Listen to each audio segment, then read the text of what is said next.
Hey, what is up, everybody? It's Cody with Pack Pullers. Welcome back for part 3 of our Grand Archive, and I think we need to specify now our Grand Archive Dawn of Ashes starter deck openings. And the reason I specify that is because at the time of the recording, last night, Weaves of the Shore have announced their newest set, Alchemical Revolution, coming out in January. And according to the product sheet, it looks like we're going to get 3 new starter decks. So stand by for that. But this feels like the perfect time to get into Grand Archive if you're looking into it. The big differences between the first and second set were so noticeable, from what I'm told. That just made a lot of difference. The way that they're developing the game and continuing to keep it fresh. So, the supplementary set, Fractured Crown, came out in August, and here we are getting our next big set in January. Let me look here. January 26th is our release date. So, I'm just really excited. We're going to open up our last starter deck today. I've got 3 boxes coming in the next few days. I've got 2 boxes of Fractured Crown and a box of the Dawn of Ashes. The Altar Edition, not First Edition, because I don't have $400 to spend on a box. But we're going to be opening those up in a video. What I'm saying is this feels like such a good time to get into Grand Archive. They're just printing these sets. Everything has been really high quality so far. The art and just the card design and everything. I'm super stoked for this game. I'm looking at the product sheet right now for the new set, like kind of what they've given us to look at so far, and it looks super sweet. Like, we got this card that's kind of hinted at here called Heavy Swing with this new sword and shield looking hero, Tonaris maybe, but Heavy Swing deals 6 damage. That's crazy numbers. But anyway, that's not what we're talking about today. Today we're talking about Wind Lorraine, and I think, perfect. I was gonna say I think I made an by not having a knife to open that seal, but it looks like we don't need it. There's our quick start guide QR code. So we've done Water Sylvie, Fire Rye, and now we're on to Wind Lorraine. We've got our Rye all sleeved up, our Ultimate Guard box, and then to go with the Wind Lorraine, we've got some green Ultra Pro boxes, and then some, you guys help me decide. We've got Forest Green and Emerald sleeves. I'm not sure which one we're going to use yet to go with our Wind Lorraine. Because I really like, if I can, hang on one second. I like theming with my cards and my decks and the deck boxes and everything. One for storage purposes, so I pretty well know what I'm getting. We'll start with Spirit of Wind and then level 1. All right. But 2, just because it's fun. It's just, it's just another added layer of customization and fun, but that doesn't always work. I've got all these. I've unsleeved all my Flesh and Blood decks. Not that I'm done with Flesh and Blood, but I'm definitely going to focus more on Grand Archive, so I've unsleeved all my deck. So I have all these art sleeves, or my prism sleeves. I really like the Dragon Shield art sleeves, but I like them thematically, right? Like my prism sleeves, one of my prism deck, so on and so forth. So if you're looking to buy Flesh and Blood singles, hit me up, because I'm kind of changing my focus right now. But let's get into it. We're going to start off with the Spirit of Wind. So we've seen the Spirit of Water, we've seen the Spirit of Fire. Now we're on to the Spirit of Wind. 15 health, on enter, draw 7 cards. Pretty standard fare so far. And then the star of the show, Lorraine, the Wandering Warrior. So this is a warrior human. She's got 20 health. On enter, we materialize a weapon card with memory cost 0 from our material deck. And I'm sure we'll see some in this deck. So remember, our Materialize is what we get out of that 12-card material deck. And those usually cost us banishing cards out of our memory at the start of our turn to Materialize. So we Materialize into Lorraine, and then we get a second one. In fact, before we go on to her higher levels, let's see what exactly we can pull. So we have, looks like 2 weapon cards with 0 cost in our material deck. We have the Ornamental Greatsword. The Ornamental Greatsword is a 1 attack, 1 durability card, regalia weapon, to be clear. And it has a class bonus. On enter, target ally you control gets +1 attack till end of turn. Apply this effect only if your champion's class matches this card's class. So we have Guardian Warrior Sword. So that looks like a dual class card.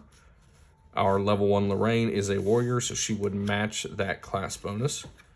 The other 0 cost weapon that we have is the Sword of Seeking.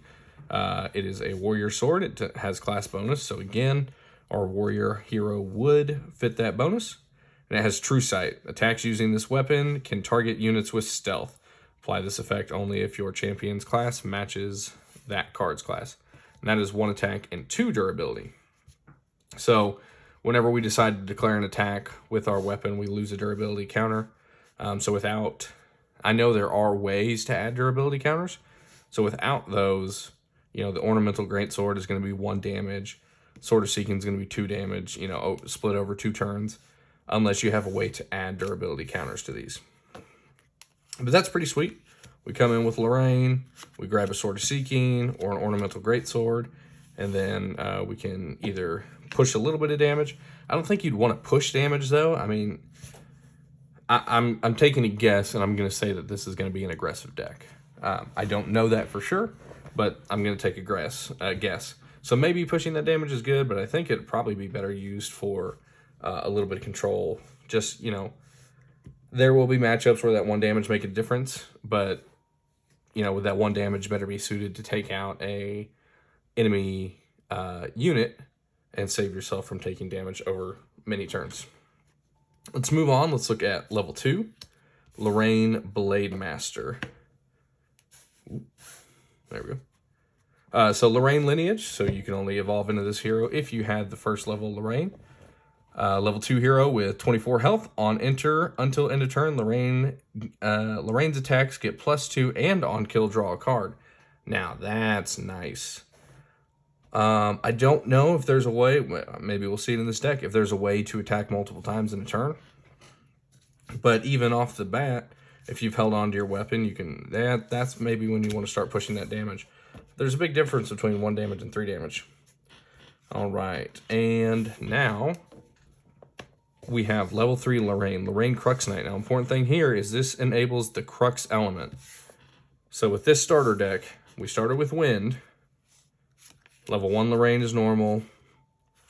Level 2 Lorraine is normal. So right now, the only cards that we can play, element cards, are Wind and normal. Then we evolve into level 3, and now we have access to Crux, which is one of the 4, I don't know if you'd call them superior elements, complex elements. We have Arcane, Crux, Luxem, and Terra. Those are the 4. So we'll see later in the deck, just like we have with the others, just like with Arcane and Terra. We'll see what kind of big cards Crux enables us to play. But level 3 Lorraine, 28 health, warrior, human champion. Lorraine lineage, so you can only evolve into her with that previous Lorraine. Lorraine's attacks gets +1 for each regalia weapon card in your banishment. Now, I believe that once these cards are done, once their durability is gone, they are banished. And I'll have to double check on those rules, and I'll throw up something that says whether I'm right or wrong. But once you've used, once you attack with the Ornamental Greatsword, it doesn't go to your graveyard. It gets banished. So then she would have a permanent attack boost for each one of those, which is nice because champions do not have an innate attack. So they can't declare attacks every turn without a weapon or without an attack card. So I don't even know. It says Lorraine's attacks get +1. So I'm not even 100% sure if that would let her declare an attack. Or if it's just when she does declare an attack, it gets that bonus. I'll have to ask a judge some rules on that. But let's not get too deep into the weeds. Let's move on. Look at the rest of our material deck.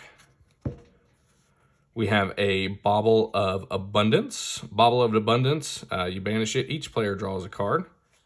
We love to draw cards. Here's another Regalia weapon. 1 attack, 2 durability. Clarnet Sword of Peace. It is a warrior sword with a class bonus. Remove a durability counter from Clarnet. Prevent the next 1 non-attack damage that would be dealt to each unit. Oh, you control this turn. Interesting. I was going to say, when I was reading it, I was like, preventing 1 damage isn't that great. But if your opponent plays a board wipe and you're preventing 1 damage to all units, that could be pretty good. Fire Resonance Bauble, same as the Water and Wind Resonance Bauble that we've seen. Banish it to draw a card. You can only activate this if your opponent controls a Fire Element champion. Life Essence Amulet. Whenever an ally you control dies while it's not your turn, you may banish it and draw a card. We've seen that in some of the other decks. Ooh. I kind of like what I'm doing here. I like how I'm going through this now. Warrior's Longsword, another Regalia weapon. So that seems to be a theme here. A lot of our material cards, or a lot of our Regalia have been weapons. 1 attack, 2 durability. Warrior's Longsword gets +1. It's a class bonus. So just having a warrior automatically makes it a 2 attack, 2 durability, which makes a whole lot of difference. That's an extra 2 damage over the 2 turns. Baseline, that's if you don't have anything else. And now our last Regalia weapon, Prismatic Edge, which is Crux. So you can only materialize this if you've hit level 3 Lorraine Crux Knight. So this is definitely a late game card. 3 attack, 1 durability. On enter, each player reveals all cards in their memory. If a fire element card was revealed, choose a unit and deal 3 damage to it. If a water element card was revealed, draw a card. If a wind element card was revealed, each opponent banishes a card at random from their memory.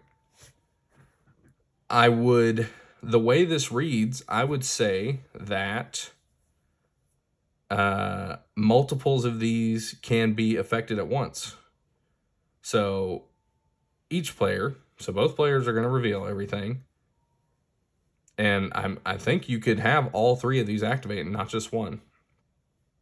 So you could absolutely be dealing 3 damage, draw a card, and have your opponent banish a card at random from their memory, which is card denial is such a strong mechanic in this game. Your resources are so, I don't want to say limited, but important. Like card draw feels huge in this because it's not just card advantage, but it's ramp as well because those cards are your resource. So being able to deny somebody a resource, deny them a card, and the resource to play cards is huge. I really like this card. Prismatic Edge. Hopefully we can see a whole bunch of ways to use it. All right. What do we got next? We have 3 copies of Banner Knight. Ally Warrior Human, 1 attack, 3 health. Class bonus, level 2 and higher. Other allies and weapons you control get +1 attack. Wow. Get a wide board and throw down some Banner Knights. Or have some of your higher durability weapons, your Warrior's Longsword, be able to push in for even more damage. I like that card. Seems really solid. Speaking of solid, oh my goodness. We have 4 copies of Crusader of Asa, A-E-S-A. Crusader of Asa enters the field rested. Cost 3, it's a 2 attack, 4 health card with intercept. Now, I think that is a fine way to balance this card. Because 2/4 is quite the body. Especially imagine if you have a Banner Knight out, make him a 3/4 for 3.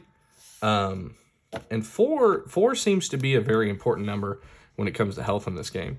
Like, I think that's for regular cards, our higher end of health. Like, I can't think of any cards that I've seen that have over 4 health that aren't like the super expensive Terra card, you know, dragon, flying dragon that we saw. So that's a big stat line. And then with intercept, being able to block incoming damage, that's pretty big. So I think having it interested is a fine way to balance that card and make sure it's not too good.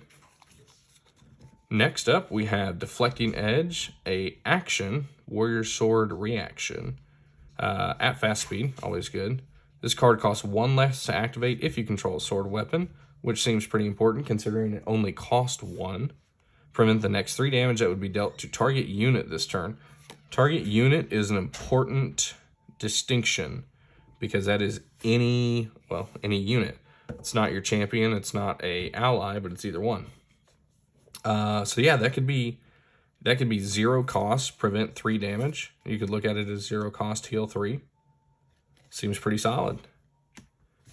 I would like to see like floating memory on it, but I think that would make it too good. Next up, 4 copies of the Esteemed Knight. Ooh, I really like this card. I like the art. 2 attack, 3 health. Has intercept as a class bonus. Cost 3.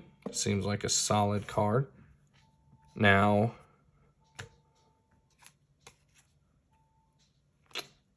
cost 3, 2/4 with intercept.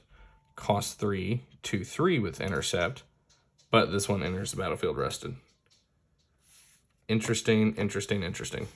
But again, I think that is that's a fair way to balance it, because the first card that comes to mind is the 3/1 ally that we saw out of the Rise starter deck. Hang on, I gotta find it now. You can look at the Honorable Vanguard till I find it.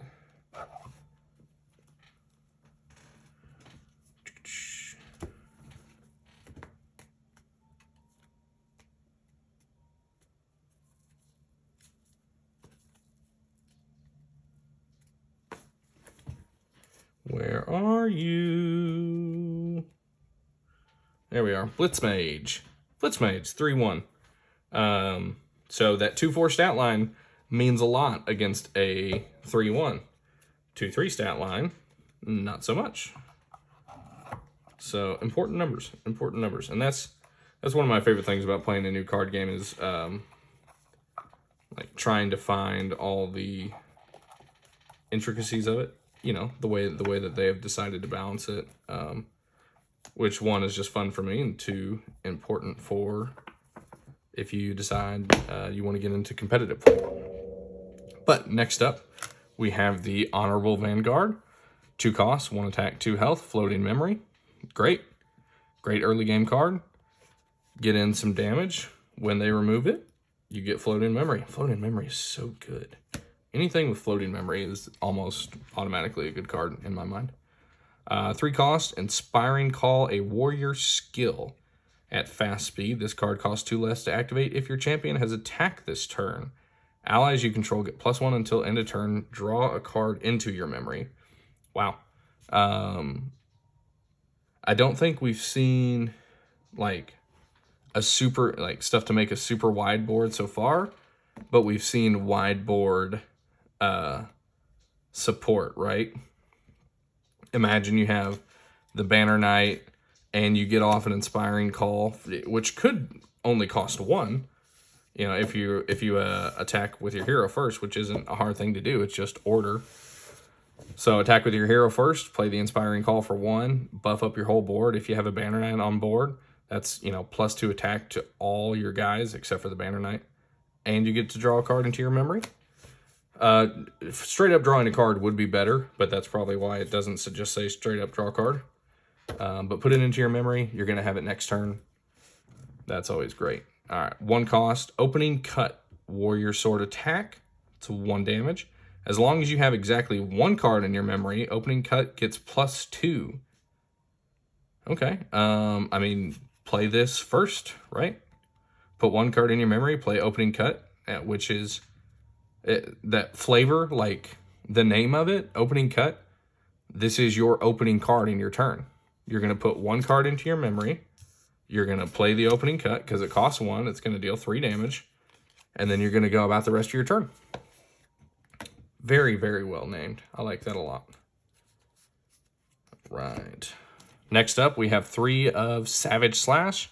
Another warrior attack, warrior sword attack. This one deals 2 damage. 2 cost, 2 damage, and floating memory. That's just solid. And there's nothing wrong with a solid card. Like, I don't want to call them boring, but there's nothing wrong with a card that's just good at what it does. Woof. I was talking about that heavy swing card dealing 6, but here we go. Sudden Steel dealing 5. Class bonus, efficiency. Costs 6, but we've seen this efficiency keyword before, so this card costs less to activate per level on your champion. What we haven't seen in this deck is ways to gain level on our champion. So right now, the highest that we can get is 3. Unless we have cards that give us level counters or ways to level up. But I haven't seen that in this deck yet. Next up, we have 2 copies of Training Session. It costs 2. This is a Tamer / Warrior skill. Put a buff counter on target ally you control. So give an ally +1/+1 at slow speed. Doesn't seem great, right? But I think that could be used in the Sylvie deck to great effect. Put that on your blue slimes. That always seems good. Veteran Soldier. 5 cost, 2/3 with floating memory. That does not seem good. That does not seem good. 5 cost for a 2/3 with floating memory. And I was feeling like that I overvalued floating memory a lot, but that just, I don't know. I don't know. 5 costs for a 2/3, but it has floating memory. Okay. What other cards have we had that have floating memory? In this starter deck, I don't want to compare it to others. 2 cost, 2 damage, floating memory. 5 cost, 2 damage, over multiple turns, right? You know, if it doesn't get removed, you can do 2 damage every turn. Floating memory. What else have we had with floating? 2 cost, 1/2. So only 1/1 difference in stats, but 3 cost higher. I don't know. Ooh, here we go. Okay. Next, we have 3 copies of Weaponsmith. This seems to be, this looks like something that we want in our hand, like all the time. Class bonus, at the beginning of your recollection phase. So this is after you have materialized, and now you're gathering up the cards out of your memory. At the beginning of your recollection phase, put a durability counter on target weapon you control. Apply this effect only if your champion's class matches this card's class. It's a warrior, which we're fine with. We can get a durability counter every single turn for each one of these. And so, I mean, obviously the one that we would want the most is on our, where'd it go? Prismatic Edge. It starts with 1 durability counter. If we can give it more and we're swinging in for 3 every turn, at least 3. If not, Warrior's Longsword, swing in for 2 every turn. Wouldn't be bad on the Sword of Peace. We have more durability counters. We can prevent damage. Armor or Weaponsmith seems really, really good. And she looks wonderful. Look at her. She's lovely. Long hair in a forge. That seems not great. All right. Next up, 2 copies of Favorable Wind. I've seen this as a staple in a lot of decks. Allies you control get +1 health until end of turn and floating memory. So that, I mean, that's just an easy cycle. You pay 1, you're getting the floating memory. So I'm paying 1, I'm getting 1 back later on, and this can help protect my cards from a board wipe. That, along with the Sword of Peace, can save you a lot of guys. Next up, we have 1 copy of Hurricane Sweep. Cost 5, has efficiency. This is a new keyword. I don't think we've seen this. Cleave. Attack all units a chosen opponent controls. This attack cannot be intercepted. So it only deals 1 damage, but if we have a weapon equipped, We're giving this to our hero, so we have the Prismatic Edge equipped. We're adding +1 to that, so we're dealing 4 damage to everything that our opponent controls. Every card. Every unit, their champion. That seems really good. No wonder it's a 1-of in here. But this is a starter deck. Like, you know, we always got to remember that. So the really good cards would, they're not going to give us a full play set of, right? We now have, and these are wind element too, which is important. Next, we have the Phalanx Captain. 5 cost, 1/4. This card costs 1 less to activate for every human ally we control. Other human allies get +1 attack as long as they're attacking. See, that is a 5-cost card. That feels a whole lot better than Veteran Soldier.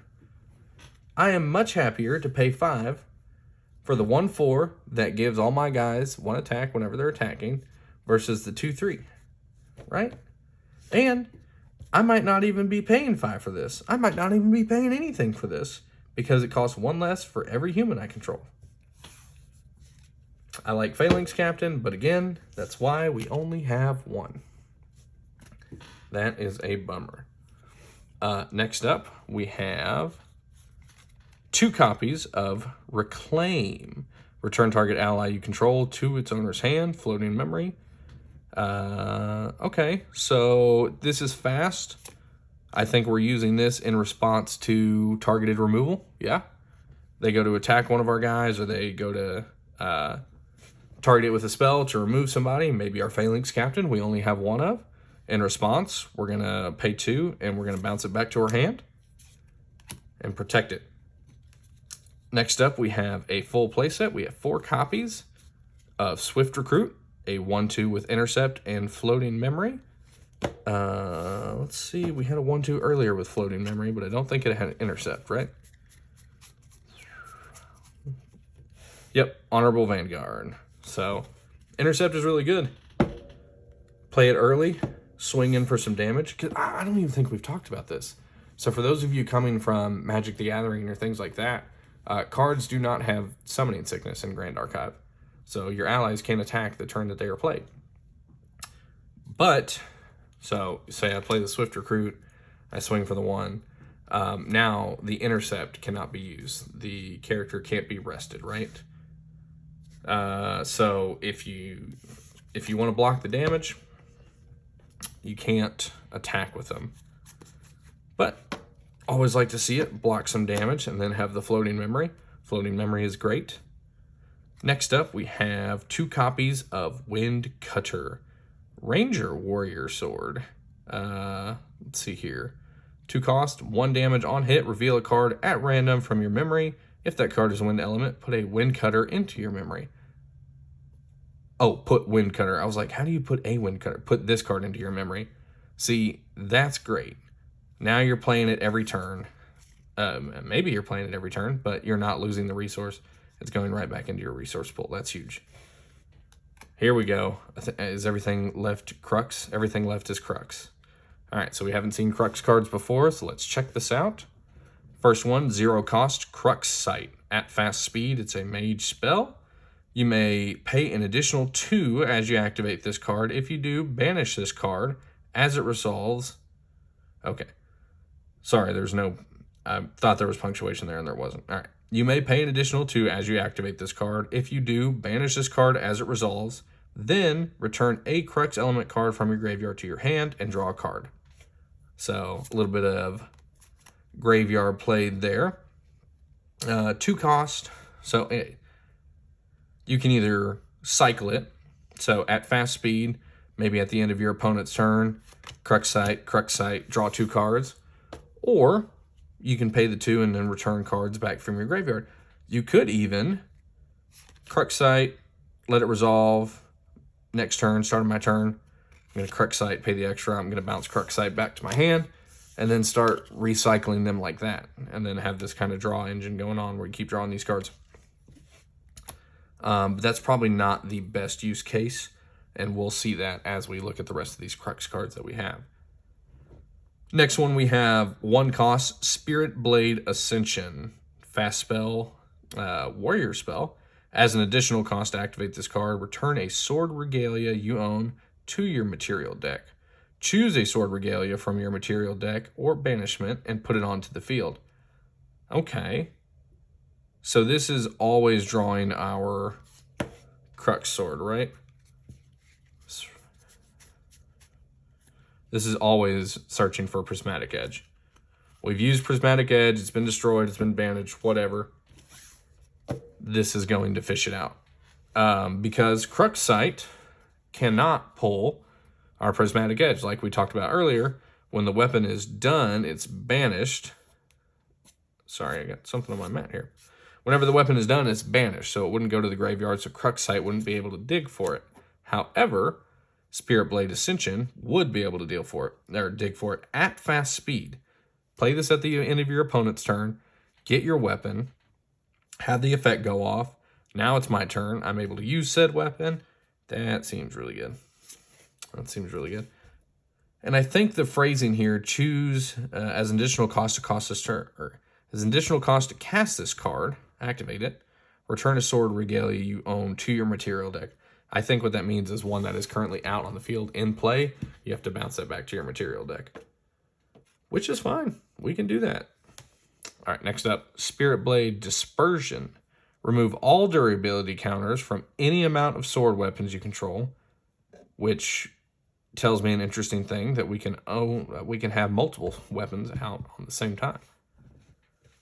But we probably can't attack with multiples. Anyway, remove all durability counters you control from any amount of sword weapons you control. Then banish them. Choose any amount of units and deal damage equal to the amount of durability counters removed this way. Split among them. Wow, that's a lot of text. We have one. Okay. Remove all durability counters from any amount of sword weapons you control. Then banish them. So we're targeting, if we want more than one weapon, we're taking all their durability counters and then we're splitting that damage between any number of targets. I would imagine that we probably don't want to split the damage. We just want to go face, yeah? But I also don't know, like, how much better is, I guess for burst to finish off an opponent before they can do anything. But how much better is taking those durability counters?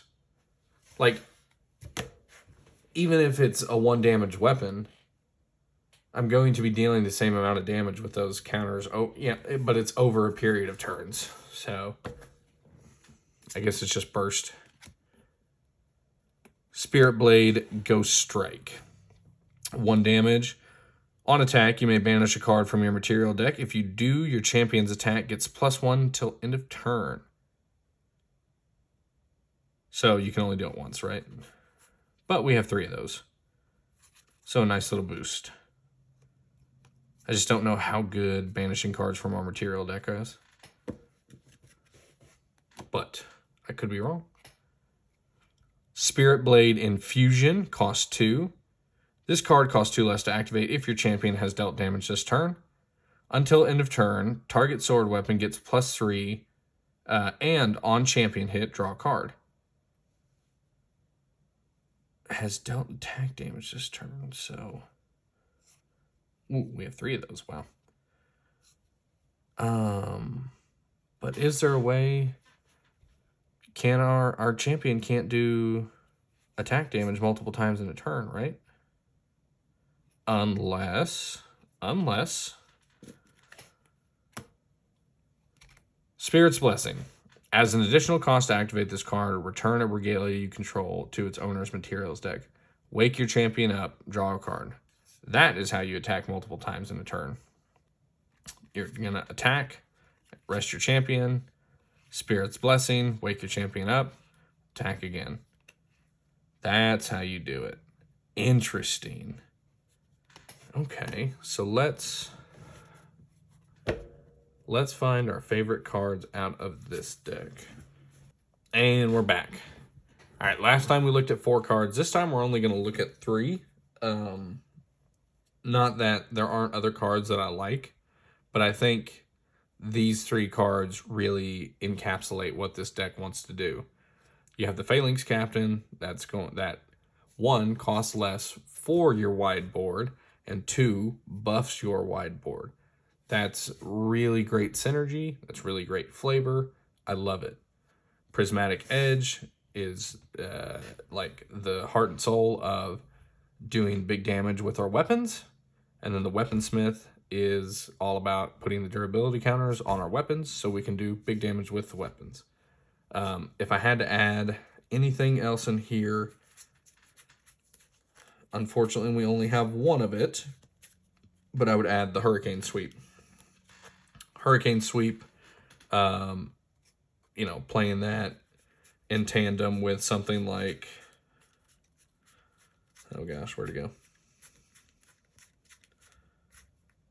Sudden Steel. Does it work that way though? Can you play both? I don't know why not. But doing something like that, having 6 damage to all enemy units, plus if you have a weapon, say you have the Prismatic Edge out, now you're dealing 9 damage to everything. Now these are expensive cards, but they both have efficiency. So assuming that we're at level 3, then this would only be a 5 cost combo instead of an 11 cost combo. It's a pretty big difference. Outside of that, Spirit's Blessing along with the Spirit Blade Infusion is a really cool kind of combo in getting some damage in, waking your champion up, and then having a greater amount of damage and being able to draw a card. Again, card advantage and gaining resources is so important in this game. It's important in all games, but it feels especially important here. But, guys, that is the Wind Lorraine starter deck. I'm trying to think here. I feel like this is really close to taking the #1 starter deck spot for me. I think if it was not that I'm saying that it would be better, it would arguably be worse. But I think if it was more minion focus or unit focus, it would easily take the #1 spot for me. I don't think that would be hard to do. Wind seems to be like definitely a good element for that. For the wide board aggro, so maybe that's something that I can do. This is really close. This is kind of tied for Sylvie. If Sylvie was Wind and had this package or a little bit of a different package, it would be #1. This deck with a little more creature focus would definitely be #1. But I'm loving it, guys. I'm super excited. We have got so much content coming down the pipeline. So much. We finished our starter deck series, so unfortunately that is sad. This will be the last starter deck video that we see, starter deck opening that we see for a little while for Grand Archive, but we are going to do some playtesting here soon. We're going to pit these decks against each other, and I don't think you can say definitively which one's best. You know, they're going to have their matchups. Rise, definitely a very strong combo deck. The Lorraine deck seems very, very good. Aggressive, strong. I'm sure it's very good. And Sylvie is probably an outlier. But I think Tamer got a lot better with the cards that were released in Fractured Crown. So in our upcoming videos, I've got boxes of Fractured Crown and the first set coming here in the next couple days. We'll open those. We'll do a video on them. And then from there, we're really going to get into making our own decks, doing some deck profiles, having some gameplay videos. There's going to be a lot of Grand Archive content coming. And then, in what feels like miraculous timing, probably right about the time that I'm starting to run out of ideas on what to do, we'll have a new set coming out. We'll have Alchemical Revolution coming. We'll have new heroes. We'll have a new set. We'll do box openings. We'll have new starter decks. It'll be fresh as ever. But let me know what you guys want to see next. And don't forget, hang on, we still have a giveaway going for this 2-player starter set of Genesis Battle of Champions. Please, tell me you want it. I want to give it to you. I have more than one. And I want to give one away to a viewer that wants it, that will enjoy it. Because I want people to enjoy the games that I enjoy. But speaking of enjoying things, please let me know down in the comments if you enjoyed this video. Leave a like, leave a comment. I know you hear that on every YouTube video you watch. but it really does help. And more importantly, it means a lot. It's what keeps me going and doing this thing. I like when people enjoy the things that I enjoy. So let me know that you enjoyed it. Let me know if you didn't enjoy it. Don't forget to check out our Patreon, and special thanks. We should have something up right now. Special thanks to my good friends Adam and Caleb for supporting on the Patreon. And this isn't new, that they've been supporting for 2 years now. A year and a half, 2 years, a really long time, and they really don't get the appreciation and the thanks that they deserve. But guys, really, I love you both. Thank you so much. And guys, go check out the Patreon and have a great day. Thanks. Bye.